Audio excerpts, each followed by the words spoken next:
Hey guys, it's Derek here. Thanks so much for joining us on another episode of the Blended Podcast. It's a new format where you can actually see me, and I don't know if that's good or not, but we're going to be doing some more interviews, and we want you to see the people that are telling the stories and sharing their blended life. Also, if you're new, I'm Derek. I'm a pastor. I work in Christian radio, and I have a blended family. I have two boys from a first marriage, and now am remarried and have a beautiful little girl with my wife, Jessie. And so we live a very blended life, and we just wanted to share and tell a little bit about the things we've seen work, the things that we've seen maybe not work, but help walk this blended life with you. Side note, I'm also blended. After my mother passed away, I was almost 38 years old, and my dad got remarried, so now I live, personally, a blended life with a dad and a bonus mom. So, this is our first episode where we're bringing to you the video, but if you're listening on one of the streaming platforms, you just got the audio, and we are so glad that you're joining us either way. Today, we've got a good friend, Mike Cook, on with us. He's going to be sharing his story of a blended life, and I'm going to let him share that, but he was blended at 6 years old when his family got divorced.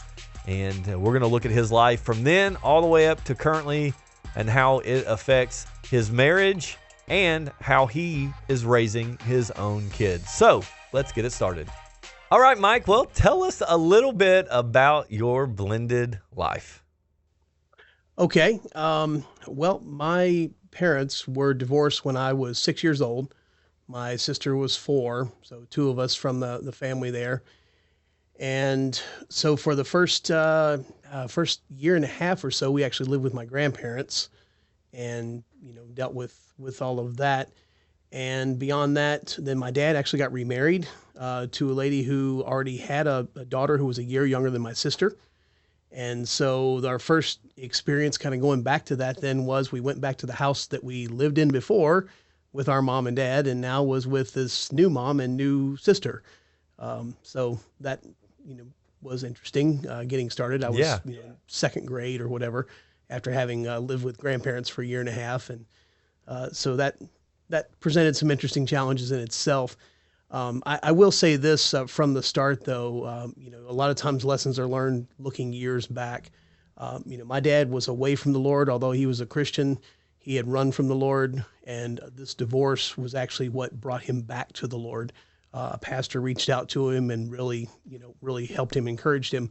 And so I will say to this day, I may not have become a Christian had it not been for this event in my dad's life, because since he came back to the Lord, then years later I came to the Lord because of that. So, there's no bitterness or anything in my life looking back on any of this, just kind of telling the story. So, that's an interesting thought. Like, a lot of times, like you said, I think most relationships, when they end like that, it usually pushes people away from the Lord. So that's a really cool testimony to, loving people well in their circumstances, regardless of, what we can prejudge. And we're both got enough probably gray hair to be able to say back in the day, it wasn't as accepted when divorces and things happened. It was very looked down upon versus, today, I think some of that stereotype, some of that judgment has kind of went away, which makes being blended a little easier. So I can only imagine being blended back when you were in second grade and not too soon before me. Like that was I know parents that I've heard stories that, they couldn't go over to people's houses because they were a divorced family and they didn't want, oh man, there must be something majorly wrong there. So, what an incredible story of a pastor who would step up and say, no, I'm going to reach out to this man. He's hurting. He's broken, and he needs to, kind of be brought back up, built back up, and only Jesus can do that. So that's an incredible testimony. Yeah, and I'm so glad he did. I mean, that pastor took a lot of heat for it. He took a lot of heat for remarrying my dad and stepmother. That just, you're right, back then it just wasn't. We're talking about early 1980s. So yeah. So from there, a couple years later, then my mom actually got remarried, And eventually, both my mom and my dad, with their new marriages, both had two additional children. So I'm the oldest of seven between all of the blended two different families. And then years down the road, then my mom actually got divorced again and got joint custody of her two kids from that marriage. And then she remarried a third person. So, holidays became really crazy. I didn't know which grandparent or where where we were going to end up going and all that. But back to the original divorce situation, though, we ended up with my dad got custody of us, and then we had a visitation with my mom and her family every other weekend, as well as for a full month in the summer, and then we kind of split holidays. I used to actually almost not look forward to things like Christmas, because at noon on Christmas Day, wherever we were, we went to the other parent's house and and all that. So so the challenges from a child's perspective, definitely were there. Oh, I can imagine. We talk about that a lot. Like it's not about us, and I think as parents, you've got to force that issue to be like, no, well, I'm seeing them on Christmas Day, or it's got to be fair. And it's like at the end of the day, it's almost like you said, it's more stressful for the kid and more disheartening for the kid, because I mean their holidays get split into, if you go to your mom's, your dad's, both grandparents, and then it goes from being a nuclear Christmas, like singular, maybe go to a grandparent, to like 5 or 6 stops, and it's a whirlwind, and you don't even feel like you've had it. So, yeah, and I think communication is definitely the key. Communication with between the two ex-spouses, but also to the kids. Hey, this is going to happen. Make sure to let them prepare them for it. And unfortunately, many times the one parent would do something to get back at the other one, kind of through us. And I resented that for years. Like you'd open up a new toy on Christmas morning at the one parent, and then you want to play with it. And so then, you're getting ready to go to the other parent's house, and they would purposely say, no, that stays here. You can't, I just opened this. I want to, so yeah. Those are the kind of petty things that I would encourage families, but, don't use your kids to get back at the other one in that way, petty little stuff like that. Yeah. So as you're a young kid when this happens, 6 years old, as you started to progress into your teenage years, how did you see it affect maybe relationships as you started having them? How did those relationships, even with your mom and dad, how did they transform throughout the years? Yeah, on into high school, that started things happening, and even just in school in general, as you're talking about things. Well, I can't come to the game this weekend, or I can't do this because I'm going to my mom's house, or I'm going to, and having to explain all of that, to other friends and people there, and then as time went on, like getting the driver's license, and the car belonged to dad, and you can't take it to mom's house because it's not on her insurance, and things like that. So that, it continued to definitely have effects on through. My sister also, she was 4 when it happened, and really took it harder. And, it was difficult on her. So I almost became through life, an extra protection for her, if that makes sense. Mm-hmm. I would kind of, Yeah. we'd always talk about, look, I'll always look out for you. I always try to help you. We got each other. I know this is all chaos, but we got each other, kind of thing. And that played on through high school and all that with different things. Yeah. So did you see that you and your sister had a deeper relationship than maybe the additional kids your parents had after you guys? Definitely. Yeah. Yeah, we sure did, up all the way up until the time when I, left home after college, and then she was still there. And that began, and you've heard my story, and I'll be glad to share whatever of this on that. Go ahead. Yeah. From there, my sister, after I left, not just because I was gone, but, things changed for her. All of a sudden she was there alone with blended family, and she didn't react the same way, as far as, she turned to a life of substance abuse, of alcohol, of drugs, of, friends and things like that. Actually got pregnant in high school, and the local Christian school that we were part of actually, expelled her for that. And that started her on down a path that would go for 30 plus years beyond that, until last summer we got the call that she had passed away from a drug Mm. overdose. And so she kept running for years and never. And of course, both parents can blame them, will tend to blame themselves or whatever. They have to work Right. through those issues differently. But it's it I still, to this day, and even though I didn't see her the last couple of years as much, I felt like the big brother, the protector, the I'm supposed to be there for you, and I couldn't in the same way. So yeah. Yeah. Yeah, and you're probably, you're right that both parents kind of have to deal with that on a one-on-one basis, but I think it probably to bring ultimate healing would be almost like a we need to deal with this together, like, and own our stuff, and probably knowing the years that have passed, that probably window has passed. But if that would have, not necessarily saying that would have fixed everything, but I think that is a big part of blended life, and you probably could speak to that. Like, when you have two parents that are at war with each other, no matter what one side is doing or the other, it creates this tension and this just chaotic environment. I remember when I first got my divorce, like, it's easy to find yourself in that just hateful, spiteful, not even that's your personality, but you're just so bitter and hurt that's the attitude that comes out, whether that's what you want or not. And you can see that it starts to take a toll. My kids were 4 and 2, I believe. Yeah. Or 6 and 4. They were 6 and 4. So oddly enough, they were 6 and 4. And so they were 6 and 4. And so they were the same age as you and your sister. And so, knowing that, like, we've got to sit at ball games together. We've got to be able to communicate on handoffs. We've got to be able to, work through issues when they get in trouble at school and all those things. And so, did you see a big problem? I mean, was that an issue, do you think, when you were a kid? Mellowed out over the years, as far as, the petty getting back at each other and things like that. But I think it became more of a, well, they're out of our life now, and so we don't have to deal with it. But certain benchmarks along the way would still come up, whether it be birthdays or Christmas or holidays or things like that. But then also, special events like high school graduation. Okay, well, now what's going to happen? And then, years later when my wife and I got married, okay, well, what are we going to do for the wedding photos here? Are you going to have, mom and stepmom and stepdad and on the other side? Or are you going to do different photos, or what does this look like? Or and then Yeah. later on, when our kids were born, we have 2 kids, my wife and I now, and same thing.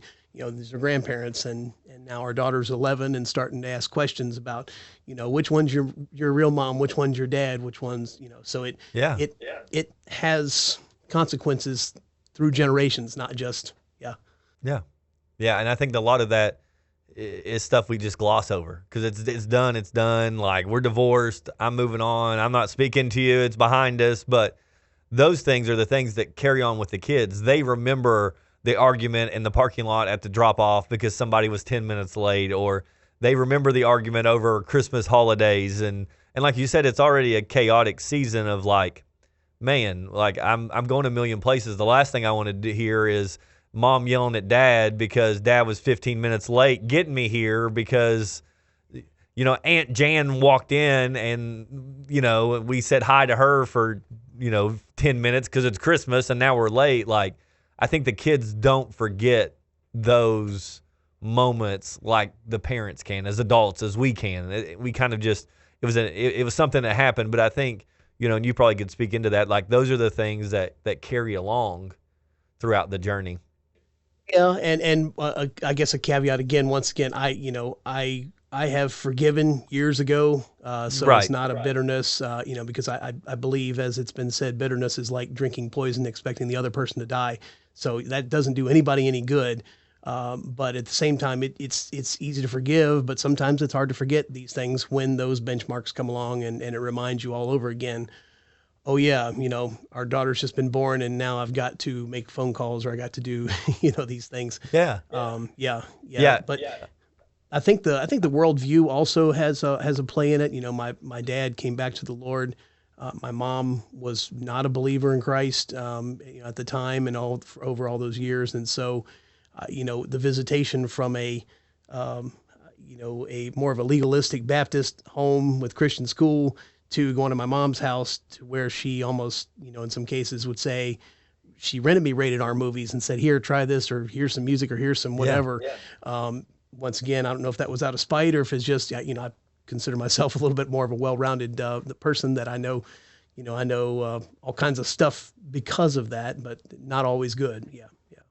Yeah, and I would say that would be difficult. Like, I would say you had very stricter rules at your dad's house than you did your mom. And so just the mentality of learning, wait a minute, I can't do this at dad's, but I can do it at mom's. What that inner turmoil maybe even caused in your own life. Yeah, and I think my sister really got caught up in a lot of that as well. Back and forth. I suppose it's different. I went back with my dad, but my sister did not go back with her mom, and so that's a whole different, different issue as well. But definitely the differences in lifestyles and beliefs and backgrounds and things like that. It's for sure was an extra challenge. So something to consider for parents thinking about that. What's because then it's about actually having the conversations.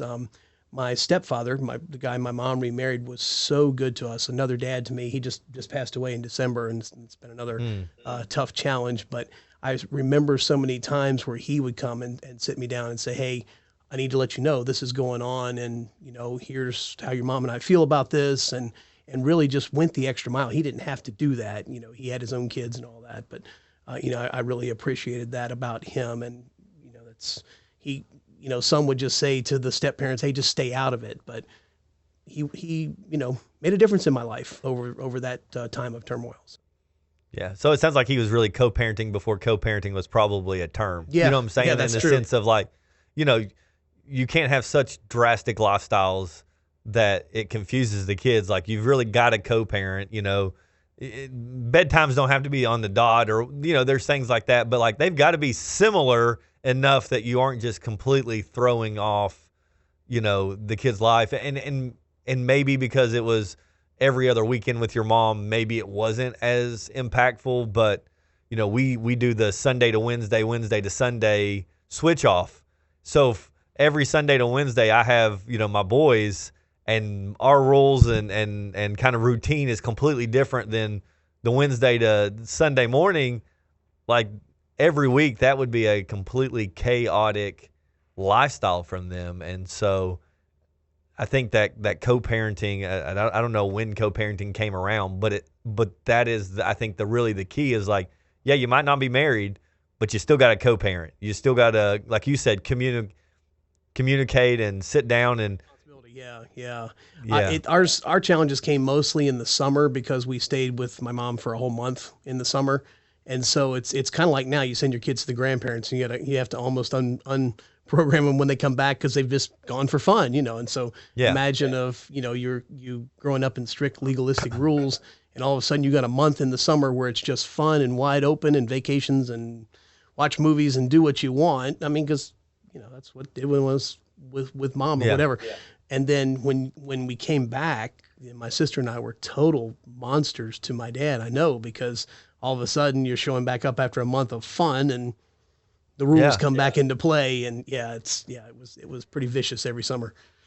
And it was probably hard on your dad too, because in retrospect of like not even having to get the programming and the routines all back, and the conservative thought process of like, hey, we don't do this kind of stuff. Like, all it sounds like, and it's usually it's the reversal role that you hear is like, mom's is always the place where homework gets done. School is, you're going to school. You go to dad's, it's all fun and games. There's vacations, it's weekends. And so, typically what you hear out of a lot of people, especially, my generation, a little younger, dad didn't get custody. He got weekends or every other weekend. So when he got that time, he tried to pack in as much fun. And so then the kids almost dread going back to mom's because it's the reality of like real life. Like, we've got to go to school. We've got chores. We've got responsibilities or whatever we've got to do. And so it almost sounds like it was a reverse role. And so even your dad probably had some hardship in that of like, even, and if he never even said it maybe to you or out loud, like, man, it's hard to compete. Every time they go to the mom's, all they do are vacations and movies and fun and, staying up late. And here I am, doing science fair projects and spelling bees and having to be hard about schoolwork. So Yeah, I wonder yeah, if it that was. played a part for your dad. I appreciate that now. I resented it back then, of course, but now, yeah, I appreciate that so much. Yeah. Yeah. So let's transition a little bit. So you've went through this. You go into get married, and this is kind of an area we've never talked about. How did you see like the turmoil, I don't want to say revolving door for your mom, but the multiple marriages for your mom? How did you see that going into your own dating life, your own trying to find a spouse? What kind of do you think it played? It definitely played a role, especially in the amount of time. I was 33 before I got married, and was definitely scared of that. And there was a guy at our church who actually led the divorce care ministry at the time. And my wife comes from two-parent, never divorced background, strong family. That's even to this day where our kids spend more time with her parents because of that. But this guy who led the divorce care, had become a friend, and I'd actually gone in divorce care and kind of done what we're doing here, telling them, hey, don't do this to your kids, don't put your kids in the middle of it, things like that. And so he actually reached out to my wife and I, we were dating at the time, and offered us pre-engagement counseling. That's cool. Sometimes when you get, you're getting married, so you do, premarital counseling or whatever. But he said, he sat us down and he said, this is for you, Mike, mostly, but I want to make sure that whatever baggage you had from the divorce and the growing up, that we work through that before you ever even get engaged. And it was such a gift. We spent several sessions just sitting. I mean, he didn't charge us anything. He took the time. We met him at church and really just talked with us both from his experience. He'd been divorced and dealt with it and all that as well. Was a little bit older than me. It was such a gift, and that helped me work through all that baggage before kind of carrying it in, and has helped. We've been married 17 years now. It's helped to this day. I look back on that. Yeah. Yeah. So what do you think, what was some of the major baggage that you think you were carrying from that? Was it just trust and things like that? Yeah, a relationship, trust. I think it was a fear as well that I didn't want to do to a wife or to kids what was done to me, and not in a selfish sort of way, but just I would not. And so I was fearful. I was scared to jump into a relationship because I wanted to make sure all the I's were dotted and T's were crossed. And as we know, there's no, you have to trust, you have to go in and all that. But to me, I wanted to, because of being hurt for so many years, I just want to make sure that never happened. And to this day, not just that, but other things. I'll say this changes with my generation. This changes with us. The kids are going to do, and as parents, we all say that to a certain extent. We learn and we fail forward, so to speak. So Yeah, that makes sense. It does make a lot of sense. And that's something we've really never talked about on the podcast. Like, what are those hurdles? Even if you co-parent well, I think we co-parent, not patting myself on, but I think we do an adequate job for given circumstances and the world we live in, but like never really thought about like what baggage will my boys carry into their future relationships because of maybe the missteps in co-parenting, maybe the baggage of just coming from a divorced family and some things like that. And so that's really good insight of like, I guess modeling, showing them like just because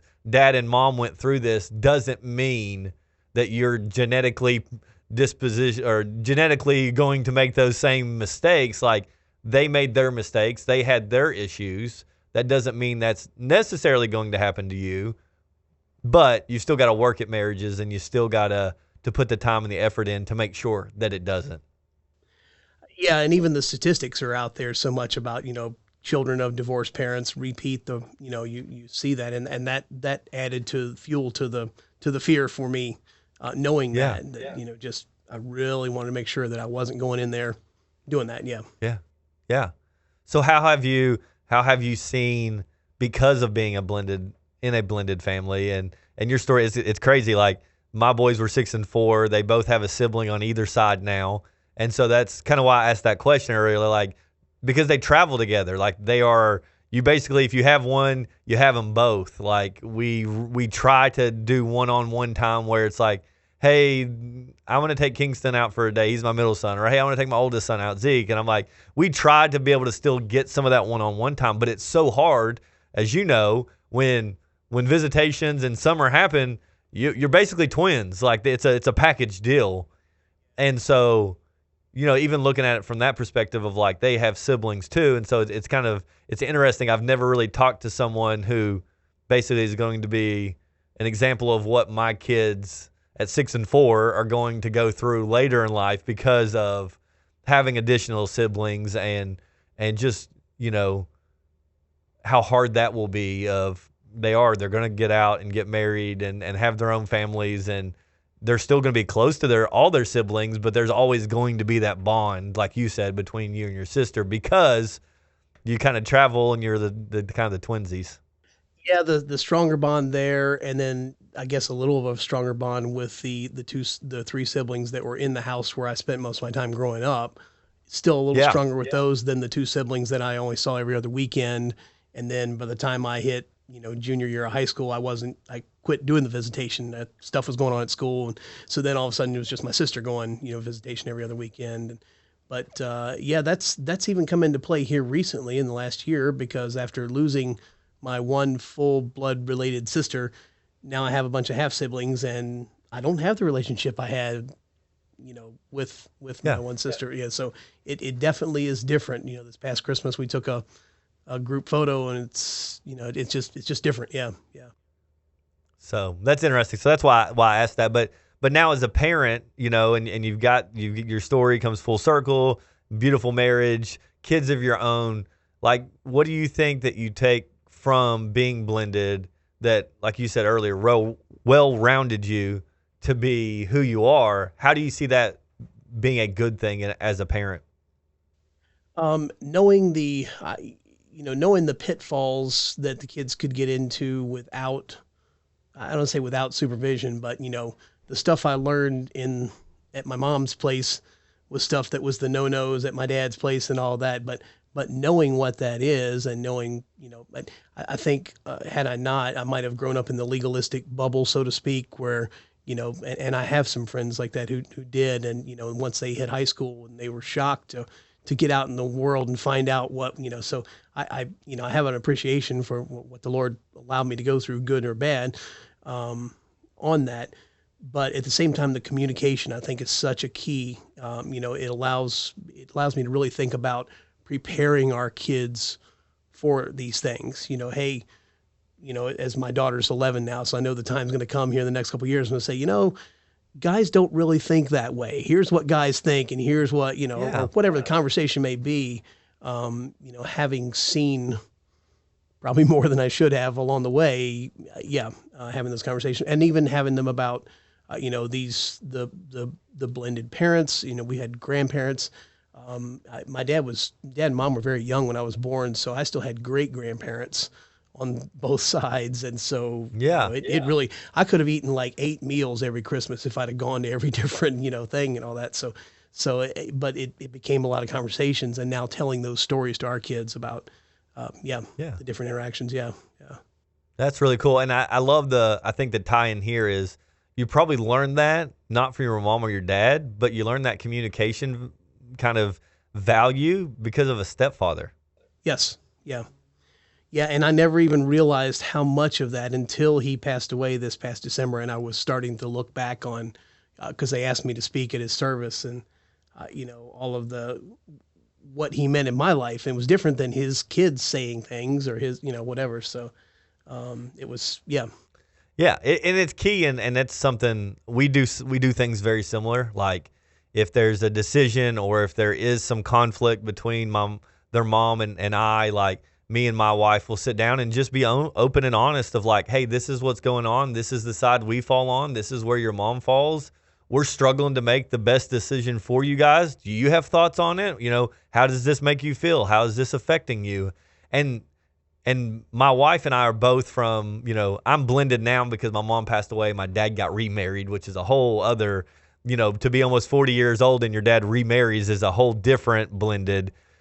And so, but we both come from, not divorced families. And so my learning of that is looking back and reflecting on my childhood and kind of trying to learn from maybe where my parents didn't always fulfill what I needed. And the communication part was even there. Like, I wish my parents would have talked to me more about decisions or about life or about relationships and so we really try, even much like you, we sit down and it's not always the most comfortable or unawkward conversations, but you got to have them because I know not having them, what that kind of brought into a lot of baggage in relationships for me, until I did get married. And so that's just an interesting point about, man, communication is key. Like, there is no way of getting around it. Whether you're in a blended family or you're not in a blended family, you've got to communicate clearly to people and just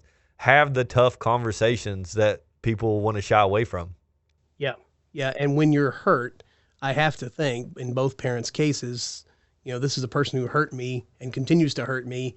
That has to make it tougher. But, yeah, I would say as a child on the other end of that, please go the extra mile. Please do what it takes to continue to, move it forward and communicate with your kids. Yeah. Yeah. So if you had one final kind of thought process that you would speak to parents first. Let's speak to the parents of blended families. Coming from a 6-year-old who, kind of the world was shattered, earthquaked at a young age because your parents divorced. What would you think be the most important thing that the parents need to know to help that blended life? To boil it down, just don't try as much as possible to not let your kids get caught in the middle. They didn't ask for this. They didn't, it's a story the Lord will help them tell someday. And so, don't carry that baggage too much, but at the same time, don't let them get caught in the middle. Go the extra mile, communicate with them, with the other parent, and really, to help them overcome that. I think that will give them a better confidence as life goes on because they're dealing with that. I think it's a confidence issue, which, like I said, in my case, helped me. The lack of that took me longer to get married and all in the future. Yeah. So you're doing your kids a favor for years to come by really going the extra mile here. All right. So what would you say to 6-year-old Mike or 8-year-old Mike or 10-year-old Mike about the best advice you could give yourself if you could go back in time about being in a blended family? Wow. It's going to work out. It's going to be a story you tell one day. I know that in the moment it seems so overwhelming and so much. But true with this or true with anything in life, when we're in the middle of a big storm, it seems so overwhelming. But if you think down the road, it's going to be one sentence in a story like me, you tell someday, and not to minimize it, but at the same time that it's part of a bigger picture of what God's doing. And so, hang in there and you'll see, sometimes it takes years. I look back now, like I said about the, not being may not have been a Christian had my dad not come back to the Lord. That took me 30 years to realize that it didn't happen in the moment. So, God's weaving a story in your life, and just, trust him and he'll, as they say on one of our sister stations, Joy FM, it plays a song about turn every test into a testimony. I think that's it. The things you go through now will be a testimony later. I love that. Well, thanks so much for hanging out with us today and sharing your story. You're right. Everything that we go through becomes a story to help somebody else out. And so that's why we share a lot here on the Blended Podcast of, hey, this is the nitty gritty. It's the dirty sometimes. It's the things you don't really want to share, but if it can help one person, if it can help one parent see, like, I've got to communicate, I've got to not be spiteful, or if it helps one kid understand, like, this isn't my fault, like, it's not going to be who I'm going to become. I've got to become the best person I can become despite the circumstance. Then we're all doing our part. So thanks so much for joining us on the podcast today. Yeah, thanks for having me, and I hope it helps someone press through. Yeah. Navigating life as a mom or a dad in a blended family can be a real challenge. But working together with God's help, there are strategies that work and ideas to cope. Blended is a podcast hosted by dad and pastor Derek Withrow, designed as real help for the 40% of families with kids from a previous marriage. Make it your next download on Apple, Google, or wherever you listen.